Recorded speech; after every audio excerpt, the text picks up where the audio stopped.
तू वार दे हर शै यार अपने तू जे जितनी इश्क दी बाजी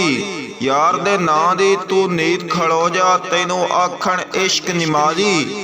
तेरा यार कह जे तू घुंघरू पा लै भावें फतबे लाण काजी बुल्ले शाह जग रुसदा रुस जावे पर असां यार नू रखना राजी मन दी बस्ती अंदर अड़िया इश्क ने डेरे लाए ਇਹ नहीं डरदा दुनिया कोलों भावें लख तोहमतां लाए फकीर दे मन विच इक्को अड़िया ते दूजा कोई ना समाए अजब तमाशा इश्क दा अड़िया घुंघरू बंद बुल्ले नू नचाए घुंघरू बंद बुल्ले नू नचाए। अगर आपको हमारी शायरी पसंद आई हो तो आप हमारे चैनल को सब्सक्राइब ज़रूर करें ताकि हमारी हर आने वाली वीडियो आप तक बआसानी पहुंच सके और साथ बेल आइकन वाली घंटी को भी दबाएं।